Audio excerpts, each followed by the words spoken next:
팔복 얘기 좀 했죠. 근데 여러분 마음이 어떠셨어요? 팔복 계속 들으시면서요? 좀 마음이 편하지 않으시죠? 예.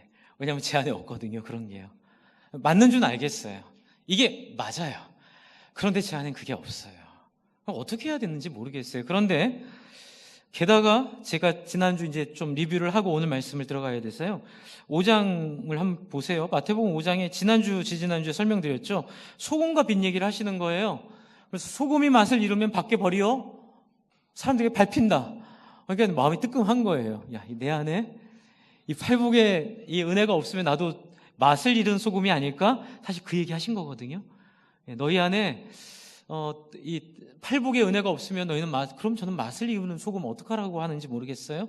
그리고 또 빛이 있으면 빛은 산 위에 높이 올라가야 된다. 그래서 사람들을 비추게 하여 너희 착한 행실이 있어야 된다. 숨이 탁 막히는 거죠. 여기서 그게 아닙니다. 끝이 아닙니다. 그럼 17절 한번 보실래요? 예수님은 끝까지 몰아붙이세요. 17절을 보시면 이제 사람들이 생각할 거 아니에요. 그럼 심령이 가난하고 뭐 이런 것들이 있으면 이제 예수님 사역이 이제 뭐 안식일에도 사람 고치고 뭐 이러는 거 보니까 사람들이 그럼 율법 안 지켜도 되나 생각을 했는데 예수님 뭐라 하시냐면 한술 더 뜨세요. 내가 율법이나 선지자를 폐하러 온 줄로 생각하지 말라 그러시는 거예요. 폐하러 온 것이 아니라 어떻게 해요? 완전하게 하려고 한다. 18, 19절은 답답한 얘기 계속하세요. 진실로 내게 이르노니 천지가 없어지기 전에는 율법의 1.1획도 결코 없어지지 아니하고 다 이루리라. 그러므로 누구든지 이 계명 중에 지극히 작은 것 하나라도 버리고 또 그같이 사람을 가르치는 자는 이제 저 같은 사람들 경고죠. 천국에서 지극히 작다 일컬음을 받을 것이요 누구든지 이를 행하며 가르치는 자는 그냥 가르치는 자는 하시지 뭐 행하며 그런 걸 넣으셨네요. 행하며 가르치는 자는 천국에서 크다 일컬음을 받을 것이리라. 근데 이제 20절이 이제 마지막 한 방입니다. 같이 읽겠습니다. 시작. 내가 너에게 이르노니 너희 이가 서기관과 바리새인보다 더 낫지 못하면 결코 천국에 들어가지 못하리라. 지난주에 제가 좀 강조하려고 긍휼하지 않으면 천국 못 갈 수도 있습니다 그랬더니 어떤 성도님 충격을 받으셔가지고 네, 저한테 질문도 하시고 저도 좀 마음에 되게 부담스럽더라고요. 이렇게 하라고 드린 말씀은 아닌데 여러분 이게 어떻게 된 걸까요? 여러분 우리 예수 믿으면 구원 받죠? 네, 예수 믿으면 천국 가요. 그런데 여기 있는 것처럼 너희 이가 서기관과 바리새인보다 더 낫지 못하면 결코 천국에 들어가지 못한다 또 말씀하시는 거예요. 예수님은 이럴 땐 이 얘기하시고 저럴 땐 저 얘기하시는 분인가요? 아니죠. 이게 무슨 얘기일까요? 내가 너희를 기필코 팔복의 사람으로 만들어 천국 갈 자격을 갖추게 해서 천국에 데리고 가겠다. 이제 그렇게 얘기를 저는 이해를 했어요. 이제 그러다 보니까 뭐가 문제가 생기냐면 목사님 우리 옛날에 배울 때는 예수만 믿으면 천국 저도 그렇게 배웠어요. 70년대 80년대 근데 그때는 이제 신학적인 깊이가 좀 부족했고요. 이게 좀 발전을 하거든요. 이제 그때는 정말 전도와 사람들 섬김이 은혜가 있는 시대였기 때문에 죄송한 표현 쓸게요. 좀 잘못 얘기해도 찰떡같이 알아듣는 은혜가 있었어요. 그래서 이거를 좀 이렇게 우리 그냥 편하게 얘기할 때 뭐라고 하죠? 개떡같이 얘기해도 찰떡같이 알아듣는 성령의 은혜가 있었습니다. 그런데 문제는 이제 그 안에서 능력을 잃어버리고 힘을 잃어버리면서 이걸 오해하게 돼서 사람들이 자꾸 오해를 하는 거예요. 그래서 의롭게 되더라도 열매가 없어도 의로우면 된다. 가지고 막 자기 마음대로 살고 팔복은커녕 뭐 서기관과 바리새인의 의는커녕 세상 사람보다도 못한 인생을 막 살면서 나는 예수 믿었으니 구원받았다고 말하는 사람 때문에 애꿎은 신학자들끼리 붙었어요. 도대체 이 구원이 뭐냐? 이제 칭의가 뭐냐? 어려운 얘기 드리려는 건 아니고요.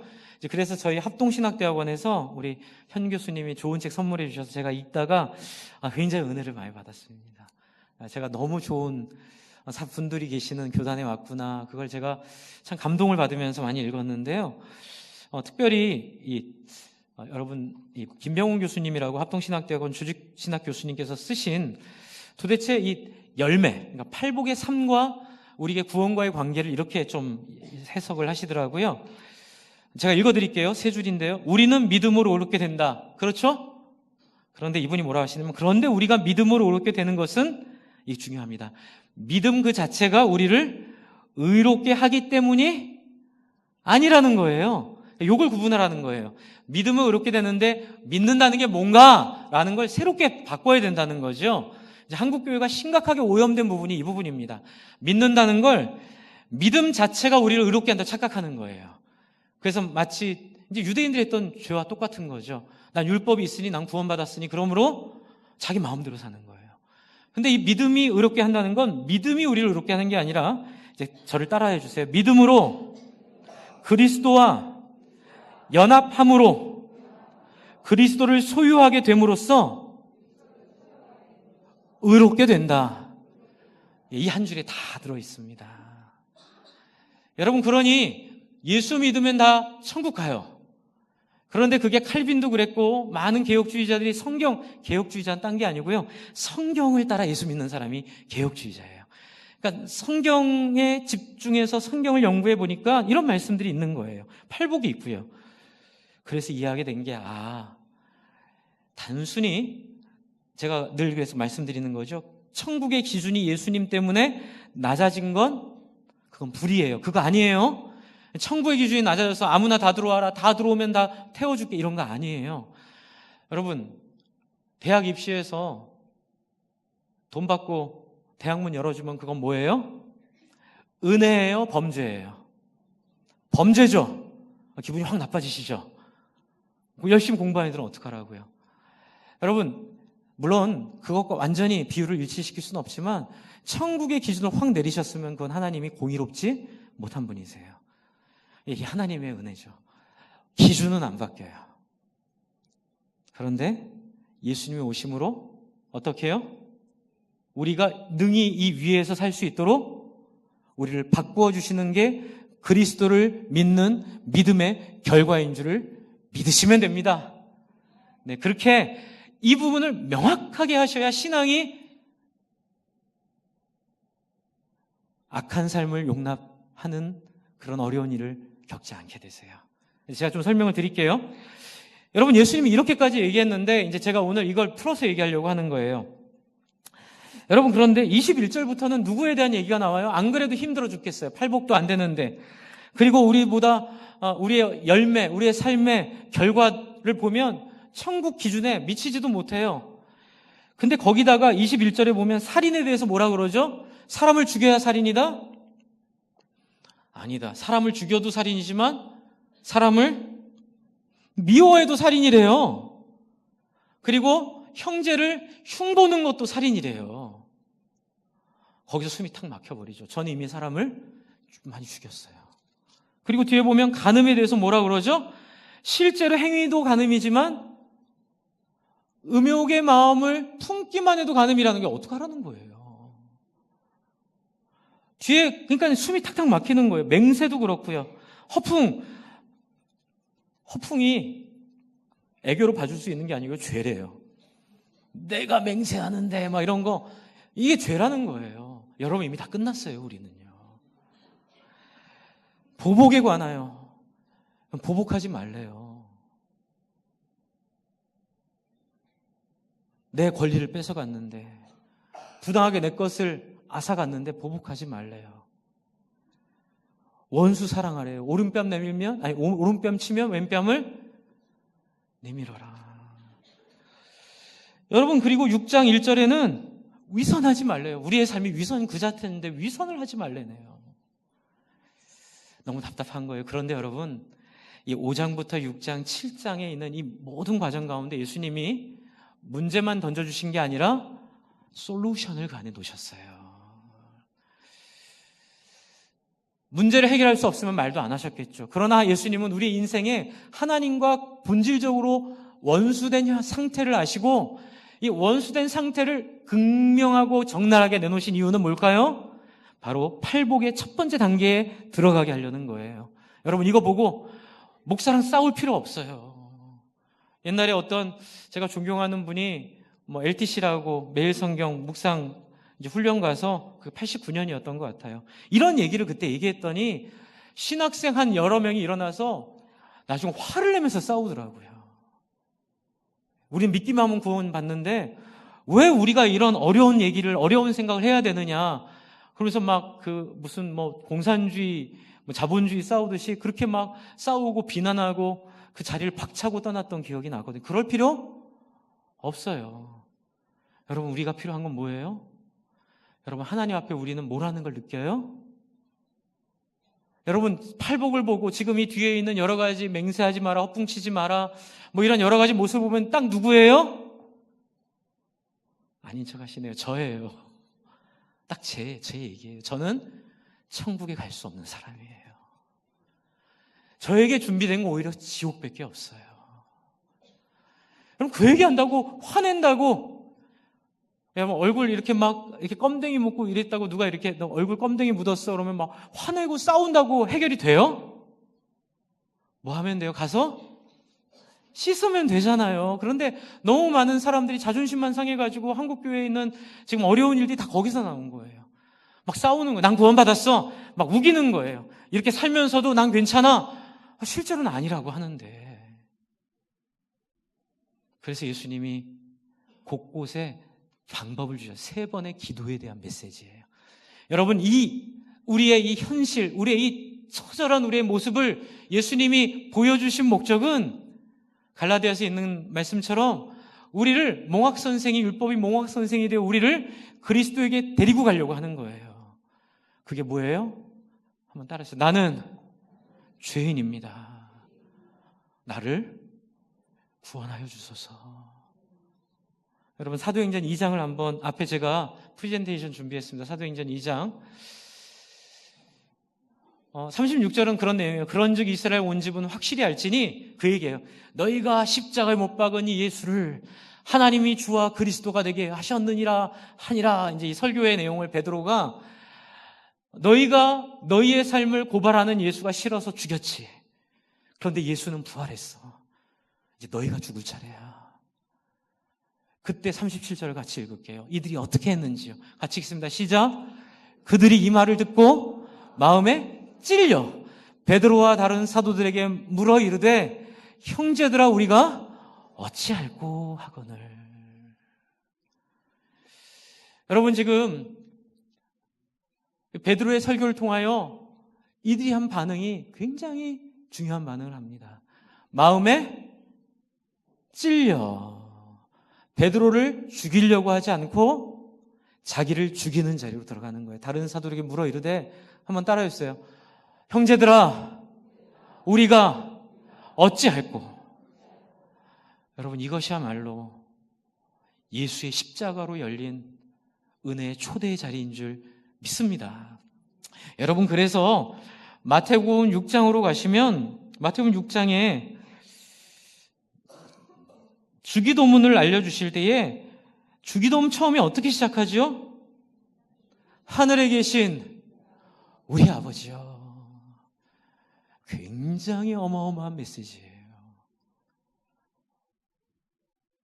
아직 죄인 되었을 때에 그리스도께서 우리에 대한 사랑으로 우리를 위하여 죽기까지 우리를 섬기신 그 사랑, 우리가 아직 거절했을 때, 우리가 아직 어두움에 있을 때 먼저 찾아오신 그 사랑이 우리에게 주는 메시지는 뭐예요?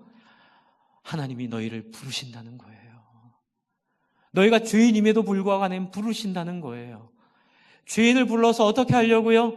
하나님의 놀라운 기준 위에서 사는 하나님의 형상을 회복된 인생으로, 너희가 할 수 없으니 내가 내 아들 예수를 십자가에 죽게 함으로 말미암아 너희가 나와 만날 수 없는 그 한계를 극복하게 하고, 내가 너희와 함께 동행하여 기어코 결국에는 최종적으로는 내가 너희를 이 기준 위에 하나님의 형상을 회복하는 자리로 만들고야 말겠다라는 그 하나님의 초대에 우리는 응하는 거예요. 주 안에 사랑하는 성도 여러분, 불안해하지 마세요.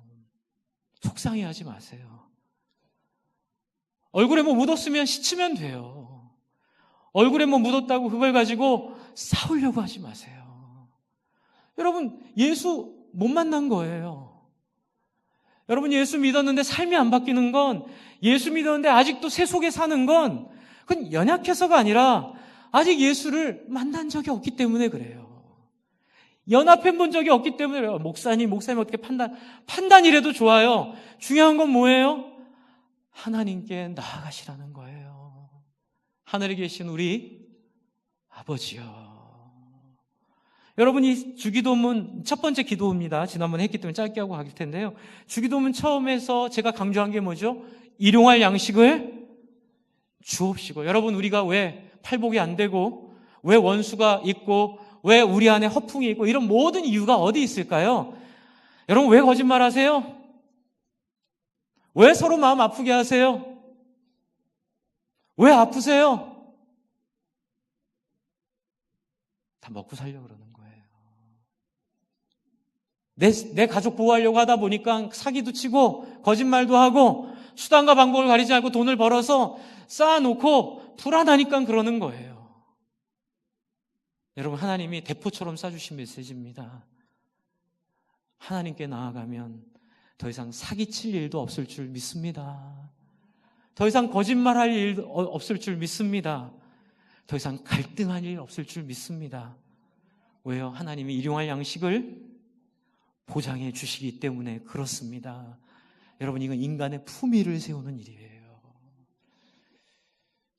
여러분, 공무원들 옛날에 월급이 작으면 그 막 이렇게 부정하고 부패했다고 옛날에 그러잖아요. 그건 저래도 마찬가지예요. 먹고 살 수가 없는데 어떻게 해요?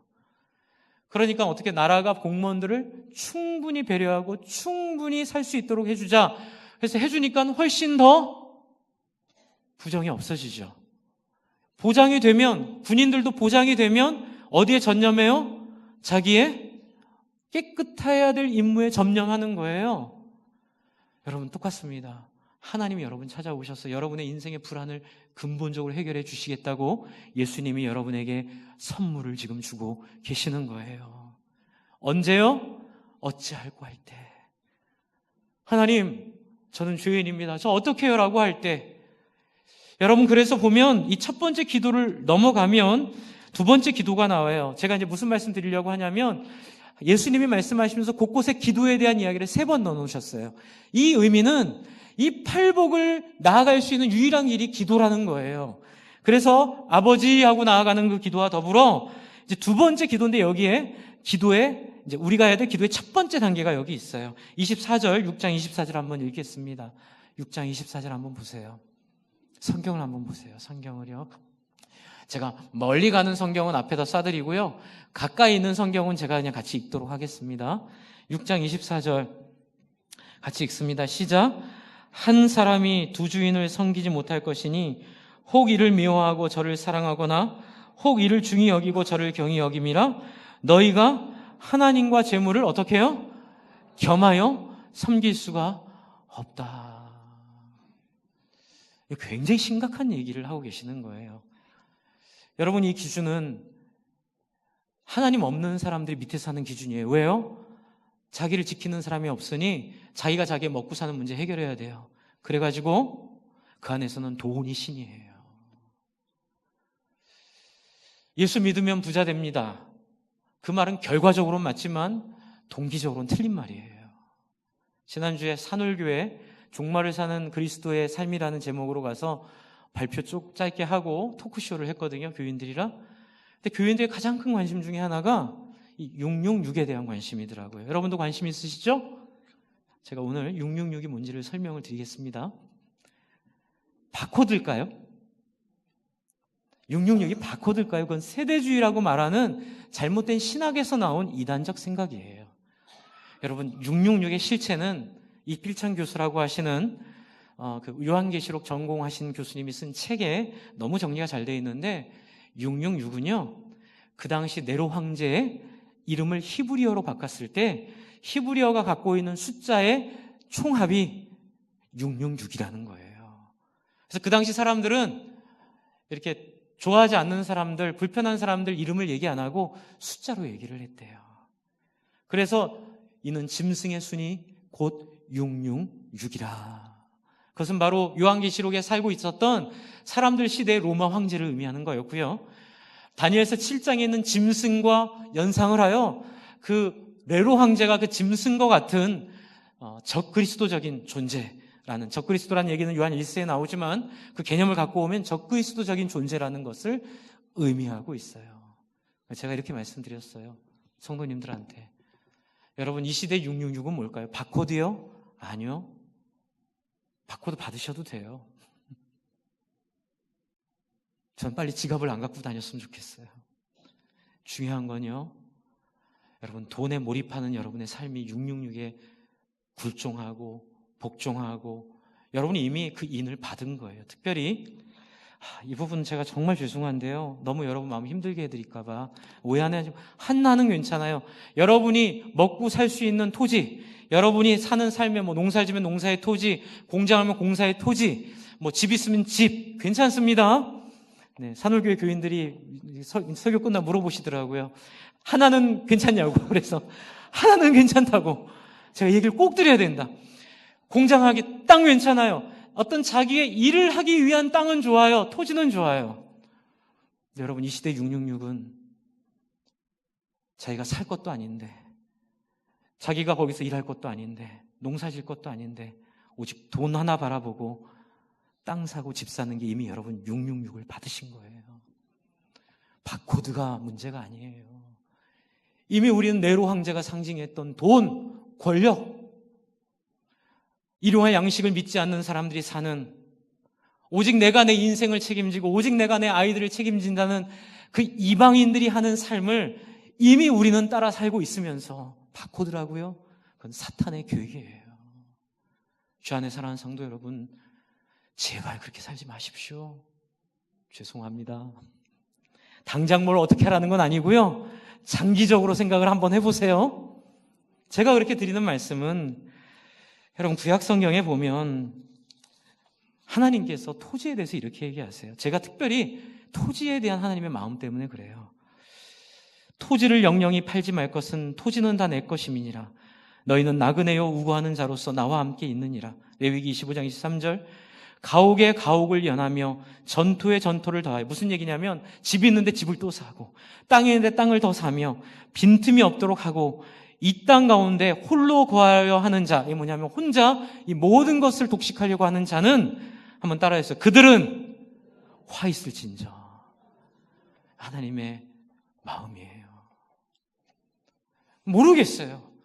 여러분, 하나님의 마음은 뭐냐면, 이 세상이 어찌 됐든 상관없어요. 뭐 땅이 1000배가 오르든 10,000배가 오르든 그거는 그들의 사정이, 적그리스도들의 사정이고 666을 상징하는 그 네로 황제의 전통일 뿐이에요.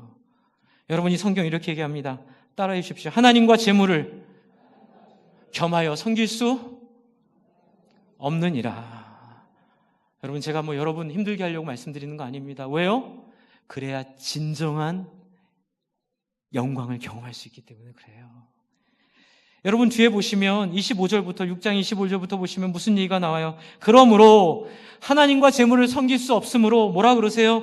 내가 너에게 이르노니 목숨을 위하여 무엇을 먹을까, 무엇을 마실까, 몸을 위하여 무엇을 입을까 염려하지 말라. 목숨이 음식보다 중하지 아니하며 몸이 의복보다 중하지 아니하냐. 그리고 얘기하시죠. 공중의 새를 보라. 내가 다 입히고 살린다. 30절 같이 읽을게요. 시작. 오늘 있다가 내일 아궁이에 던져지는 들풀도 하나님이 이렇게 입히시거든. 하물며 너희일까 보냐. 믿음이 작은 자들아. 목사님, 안녕히 계세요. 저는 옆에 교회로 가겠습니다. 그러시면 안 되는 거예요. 옆에 교회는 부동산 투자하는 거 위해서 기도까지 해주시는데, 목사님은 기도는커녕 저주를 하시네요. 교회 옮길랍니다. 그렇게 하시면 정말 안 되는 거예요. 왜요? 말씀이 생명이고 오직 말씀을 따라 구원이 있기 때문에 그래요. 제 말이 아니에요. 여러분, 힘드셔도 들으셔요. 믿음이 작은 자들이요, 지옥이 예약된 자들이요. 여러분, 그랬을 때 어떻게 해야 될까요? 어떻게 해야 될까요? 31절, 32절 그 길을 보여주세요. 그러므로 염려하여 이르기를 무엇을 먹을까, 무엇을 마실까, 무엇을 입을까 하지 말라. 항복하라는 겁니다. 하나님 앞에 전부여 의지없어서 손 들고 옵니다. 너무 높이 잡았네요.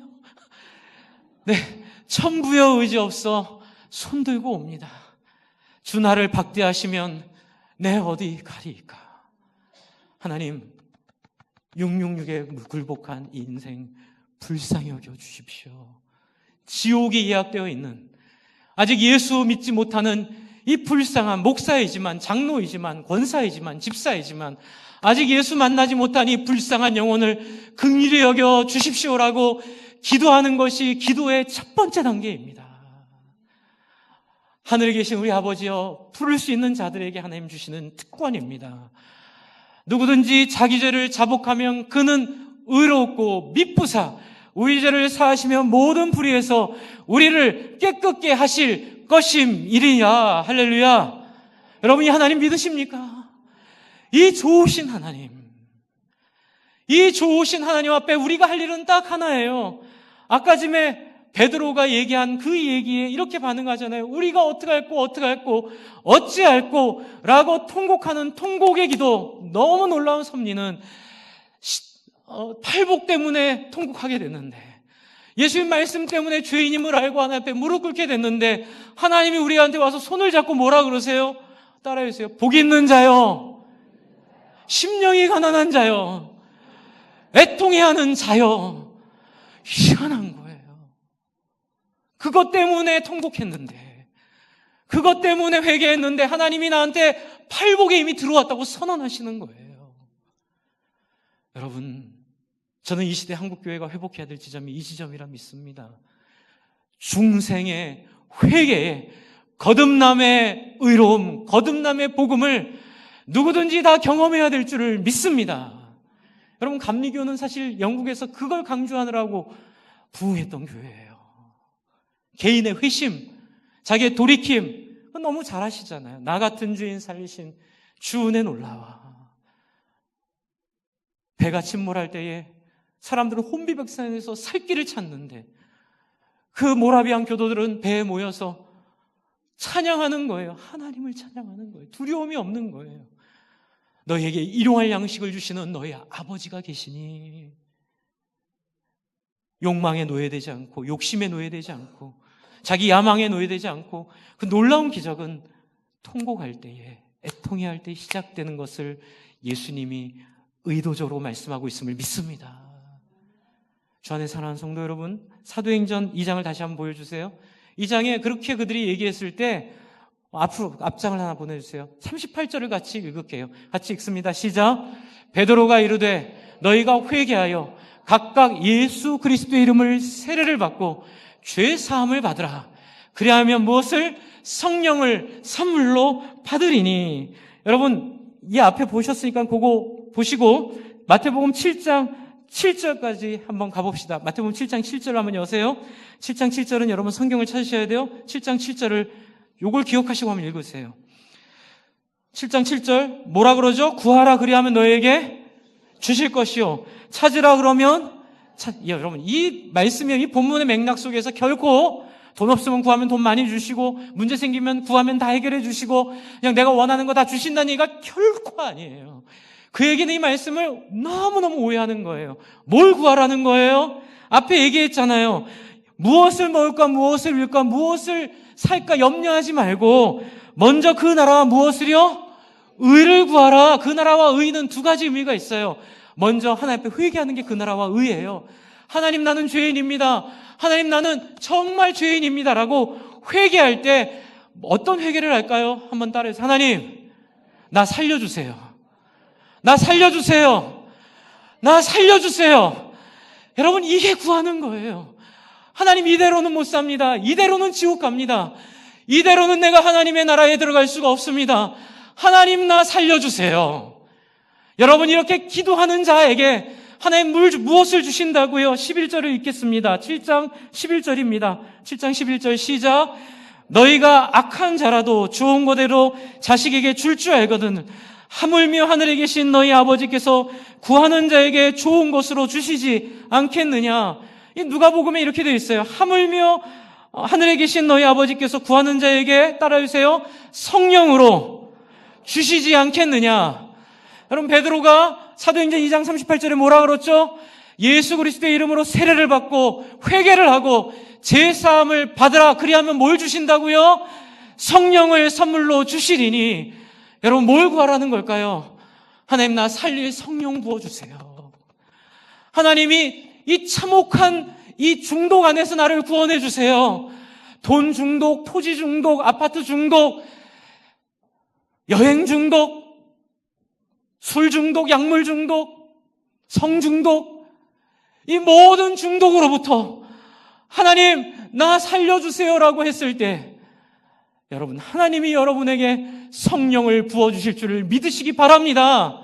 목사님, 가만히 있을 때 왜 안 주세요? 여러분 그랬을 것 같으면 선악과는 주지도 않으셨어요. 요한계시록 3장 20절에 보면 내가 문 밖에 서서 두드리노니 누구든지 내 음성을 듣고 그 문을 열면 나는 그에게로 들어가 먹고 그는 나로 더불어 마시리라.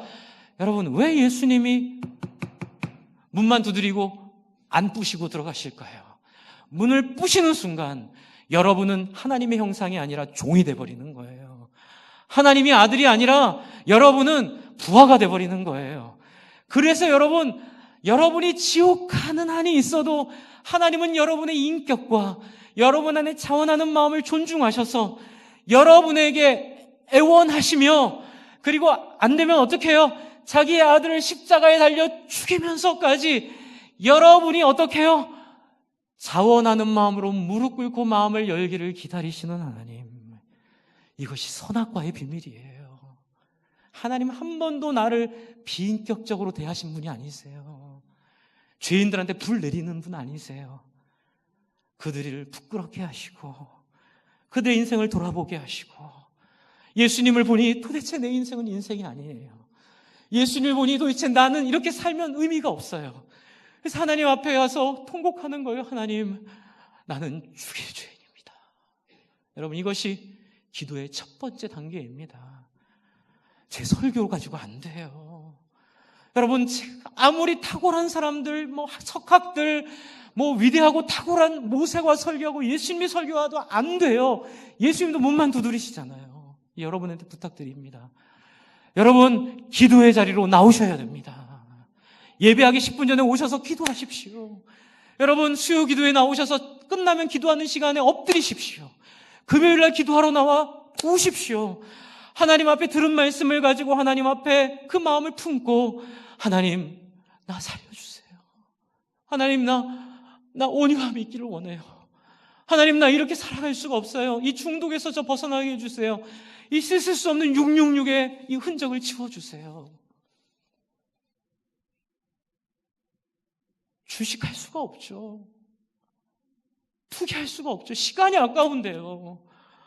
한 사람 섬기기도 시간이 모자라 죽겠는데, 한 영혼 위해 기도하기도 시간이 모자라 죽겠는데, 하루 종일 모니터 보고 앉아있으면서 플러스 마이너스 보는 인생이 너무 비참한 거예요. 어디 누가 땅 사서 10배 올랐다 그러면 거기에 휘다닥 달려가고, 그거 쫓아다니는 인생이 너무 비루하고 비참한 거예요. 30년 뒤에 50년 뒤에 여러분이 임종을 생각해 보세요. 여러분 죽는 그 순간 영원한 하나님의 나라를 바라보며 영원한 하나님의 나라에 들어가는 소망 가운데 죽는 사람과, 아무것도 막상 준비한다고 평생을 준비했는데 죽음의 순간에 아무것도 준비한 것이 없음을 깨달아 그 하나님의 공의 앞에 지옥밖에는 갈 곳이 없는 소망을 잃은 사람들, 여러분의 자식들에게 물려줄 것은 집이 아닙니다. 바로 이 소망의 하나님을 물려주시기를 바랍니다. 죽어도 살겠고 살아서 믿는 사람은 영원히 죽지 않는다는 이 놀라운 영광스러운 하나님의 나라, 여러분, 이런 사람이 경험하는 영광이 뭐가 있을까요? 기도의 두 번째 단계입니다. 한번 따라해서 하나님의 마음을 알게 됨. 네, 여러분 그 앞에 좀 프레젠테이션 보여주세요. 이사야랑 예스겔서요. 네, 아까 전에 제가 드렸는데요. 네, 이사야 다음 장. 네, 색깔 있는. 네, 여러분, 하나님이 우리가 하나님 앞에 회개하고 하나님을 만나면 하나님이랑 만나게 돼 있어요. 이게 창세기부터 내려온 기가 막힌 하나님의 섭리예요. 하나님 만나야 돼요. 우리는 만나면 어떤 일이 벌어질까요? 하나님 마음이 보이는 거예요. 근데 하나님 마음이 뭐예요? 5절을 같이 읽을게요. 이사야 63장 5절입니다. 시작. 내가 본즉 도와주는 자도 없고 붙들어주는 자도 없으므로 이상하게 여겨 내 팔이 나를 구원하며 내 분이 나를 붙들었음이니라. 여러분, 하나님 너무 외로우세요. 하나님은 이 세상에 하나님 없이 사는 사람들, 진짜 행복은 거기 있는데 그 사람들 보며 하나님 마음이 타세요. 죄악들을 보며 마음이 타세요. 그런데 아무도 하나님에게 관심이 없는 거예요. 여러분, 아버님 칠순 때 여러분이 갖고 싶은 선물해 드리세요, 아버지한테? 그러면 아버지한테 혼나죠. 그렇죠? 아버지 칠순인데 머리가 확 돌아가가지고 내가 이렇게 좋아하는 거 아버지는 별로 좋아하는지 안 관심 없어요. 선물로 딱 드리고 아버지 안 쓰시면 내가 갖다 써야지. 그건 진짜 아니에요. 이렇게 예수 믿는 사람이 너무 많아요. 예수 안 믿으면서 믿는다고 착각하는 분들이 너무 많았어요. 하나님 안 만났으면서. 하나님 만나면 하나님의 마음이 읽혀져요. 하나님이 어디서 오는지, 하나님은 어떤 꿈을 가지고 계시는지, 하나님이 무엇을 하시는지 마음에 그것이 들어오기 시작해요. 그러면 저런 하나님이 불쌍해지는 거예요. 다음 장 보여주세요. 에스겔서요. 하나님 마음은 뭐예요? 이 30절 같이 읽을게요. 시작. 이 땅을 위하여 성을 쌓으며 성 무너진 데를 막아서서 나로 하여금 멸하지 못하게 할 사람을 내가 그 가운데 찾다가 찾지 못하였으므로 하나님 막 심판하려고 하시는데도 하나님 마음에는 누가 좀 말려줘. 누가 그 앞에서 하나님 이들의 죄를 저의 죄로 여기시고 이들을 죽이지 마시고 저를 대신 죽여달라고 그렇게 하나님 앞을 가로막아 하나님께 나아가는 사람들. 여러분, 그 사람 하나님 찾고 계세요. 기도의 두 번째 단계는 이 하나님의 마음과 하나 되는 사람이에요. 지난주에 오신 우리 김선희 전도사님이라고 중보기도 오랫동안 하신 분이신데 이분이 그 경험 간증을 하시더라고요. 자기가 중보기도실에서 이렇게 기도를 하다가 집에서 했다 그러셨나요? 어쨌든 방에서 기도를 하는데 세계 선교를 위해서 그냥 기도했대요. 그런데 갑자기 하나님은 은혜를 주시는데 뭐라 은혜를 주셨냐면 예를 들면 탄자니아를 위해 기도하고 있는 이 순간 네가 탄자니아 선교사다. 미얀마를 위해 기도하고 있는 바로 이 시간 너는 미얀마 선교사다. 내가 너를 사용하여 선교한다. 내가 너와 함께 선교한다. 그래서 마음이 너무 뜨거워져서 1시간 내내 방 구석구석을 뒹굴며 가슴이 뜨거워졌어. 너무 벅차올라서 너무 행복해서 그렇게 막 뒹굴면서 기도했는데 막 1시간이 후딱 지나가 버리고 막 시간이 너무 빨리 지나갔다는 간증을 하시면 너무 영광스럽다 하시더라고요. 주 안에 사랑하는 성도 여러분, 이 땅에서 누리는 그깟 여행, 그깟 집들, 강남에 집이 있다 뻑이고 뭐 나는 어디 살아 웃겨 죽겠어요. 진짜 가사로워 죽겠어요. 그런 얘기 하지 않으시죠, 여러분은요?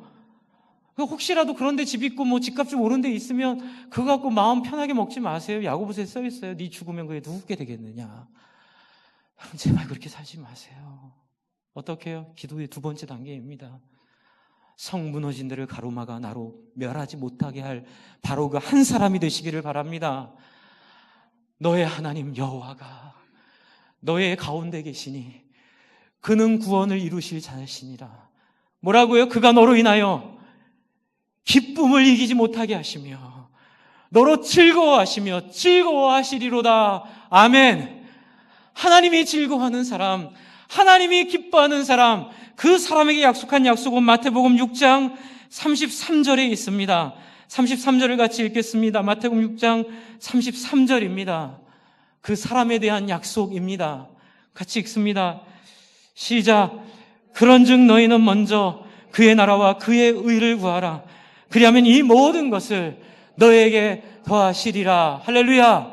하나님이 필요하시면 강남 한복판 땅도 우리에게 주십니다. 필요하시면 뉴욕 땅도 우리에게 주십니다. 그것은 돈의 문제가 아닙니다. 그것은 이 세상을 창조하시고 이 세상을 운행하시는 하나님의 도구가 되느냐 안 되느냐의 문제입니다. 아무 목적 없이 땅 사는 사람은 그 땅만 퍼먹고 살다가 죽습니다. 주 안에 사랑하는 성도 여러분, 하나님의 친구가 되어 사시기 바랍니다. 이를 위하여 정말 여러분 부탁드리고 싶은 건 자신을 돌아보십시오. 목사님 저한테 예수님 안 믿는다 뭐라 하시는 거예요? 지금 얘기하니 다행이잖아요. 죽은 다음에 그거 알면 어떻게 해요? 저는 말씀드려요. 저도 옛날에 그런 얘기 들었어요. 6개월 동안 제 섬겼던 전도사님이 저를 6개월 동안 형제라고 안 부르셨어요. 그분은 너무 거친 방법이었죠. 근데 저는 그게 저에게 구원의 방법이었어요.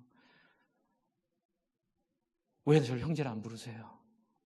승준 형제, 아니 승준, 네가 내가 너를 형제로 안 부르는 이유는 네가 아직 예수님 못 만났어. 내가 방언도 하고 내가 천국도 왔다 갔다 하고 내가 막 꿈도 꾸고 뭐 희한한 거 다 그건 아니야. 왜요? 네 안에 회개가 없어. 네 주인이 안 바뀌었어. 할 말이 없더라고요. 아직도 네 주인은 너야. 그리고 나서 제가 정말 6개월을 알았습니다. 그리고 나서 하나님 만났어요. 할렐루야. 저는 여러분이 어때요? 그렇죠? 예수님 못 만난 분들은 예수님 만나기를 지금부터 기도하시기 바랍니다. 그러면 그가 틀림없는 하나님이 여러분에게 성령으로 임하실 줄을 저는 믿습니다. 여러분이 100% 여러분 하나님의 놀라운 사람으로 살게 될 줄을 믿습니다. 여러분 그런 자에게 주시는 것이 하나님의 영원한 의입니다. 그런 사람은 인침을 받았기 때문에 실수해도 천국에 갑니다. 그런 사람은 방향성이 옳기 때문에, 그런 사람은 하나님의 보장이 있기 때문에 그런 거 있잖아요. 뭘 잘했냐 못했냐의 문제가 아니라 앞으로도 계속 잘할 것인가의 문제. 그 내면을 보시는 하나님이 우리의 부족함에도 불구하고 우리의 넘어짐에도 불구하고 우리 안에 생명이 있는 한 우리에게 영원한 천국을 누리게 하시는 것이 바로 칭의입니다. 그러므로 하나님의 한 번도 바뀌지 않은 놀라운 의로움 앞에 여러분 들어가십시오. 교회 안에서 막 이렇게 다른 사람 얘기하고 흉보고 그런 버릇들 갖고 계신 분들이 어느 교회나 다 있습니다. 저도 옛날에 그랬고요. 뭐 그럴 수도 있습니다. 그러나 우리 교회는 많이 없는 것 같아 너무 감사합니다. 하지만 여러분, 교회 안에서 자기 돈 자랑하고 다른 사람 흉보고 철저히 세상적으로 이렇게 사는 사람들은 여러분 딴 얘기 아니에요. 한 번도 예수님을 인격적으로 거듭나거나 회심한 경험이 없는 분들이에요. 여러분 그런 분들은 불쌍히 여기며 기도해 주시기 바랍니다. 그리고 자기가 그렇다면 저한테 뭐라 하지 마시고 여러분 기도하셔서 예수님 만나는 중생의 놀라운 역사로 이 교회를 중생이 살아있는 교회, 그래서 교회만 오면 다 하나님이 만나주시고 변화되고 새롭게 하는 놀라운 교회 공동체로 세우시기를 바랍니다. 그랬을 때 기적이 일어납니다. 병자가 나을 것이고 귀신이 떠날 것이고 어두움이 다 드러나게 될 줄을 저는 믿습니다. 우리 한번 같이 시간 기도할 때에 하나님 나는 죄인이에요. 하나님 나를 돌봐주세요. 하나님 나를 아버지 새롭게 해주세요.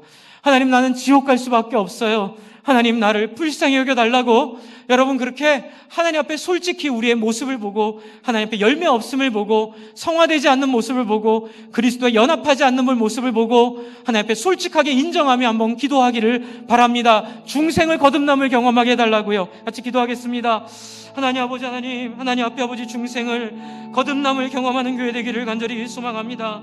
하나님 중생이 거듭남이 경험되어 하나님 나라와 하나님의 소망을 따라 살고 그런 마음으로 따라 살고 하나님 온전케 되기를 간절히 소망합니다. 하나님 아버지 하나님 모든 우리의 중직들이 다 예수 믿은 자기의 죄를 회개하고 돌이키며 마음의 주인이 바꾸고 마음의 삶의 아버지 중심이 바뀌고 마음의 아버지 삶의 아버지 방향이 바뀌는 이 놀라운 역사와 온전함들이 그 가운데 있도록 하나님 주님 주시기를 간절히 소망합니다. 하나님 마음과 은혜 가운데 하나님 엎드리게 하여 주시고 하나님 마음과 은혜 가운데 하나님 온전케 하여 주시고 하나님의 소원과 은혜 가운데 나아가 하나님의 얼굴을 구할 수 있는 하나님 그런 사람들 될 수 있도록 하나님 인도해 주시기를 하나님 간절히 소망합니다. 하나님 아버지 하나님 도와주십시오. 하나님 설교를 해놓고 나니 갑자기 염려가 듭니다. 제가 누구가 어떤 분은 뭐 예수님 만나고 안 만났고를 판단하려고 하는 것이 아님을 하나님 아시지요? 저도 그렇게 하지 않습니다. 모든 성도님들을 귀한 분으로 모든 성도님들을 하나님의 긍휼 가운데 나가는 분들로 믿고 바라봅니다. 하지만 우리 성도님들은 자기 자신을 냉정하게 돌아보고 하나님 앞에 정말로 변화되지 않는 모습, 팔복의 은혜가 없는 모습을 중생이 필요한 사람임을 하나님 주시는 메시지로 알고 하나님 앞에 겸손히 엎드려 기도하게 하여 주시옵소서. 하나님 기도하게 할 때에 하나님 모두가 다 이 놀라운 중생의 역사를, 그래서 팔복의 맛들을 보며 하나님 아버지 이 교회가 정말로 중생의 기쁨과 능력들이 터져나오는 교회로 세워질 줄을 믿습니다. 그래서 놀라운 칭의의 능력을, 칭의의 역사를 이 세상 사람들에게 보여주는 그런 교회로 우리를 만들어 주시옵소서. 하지만 하나님 우리가 자꾸 돈을 좋아하고 다른 사람을 비난하고 자기를 중심을 세우려는 것이 얼마나 부끄러운 일인지, 그것이 얼마나 수치스러운 일인지 이 교회 안에서 기억하기를 원합니다. 그래서 그러다가도 하지 않고, 그러다가도 포기하고, 그런 얘기 하다가도 부끄러운 줄 알고 취소하는 놀라운 역사가 우리 가운데 넘치도록 하나님 함께해 주시옵소서. 하나님, 우리 성도님들 모든 분들 다 중생의 예수 만나는 역사 다 맛보고 누리도록 하나님 마음을 활짝 열도록 하나님 성령으로 함께하여 주시옵소서. 예수님 이름으로 기도합니다. 아멘.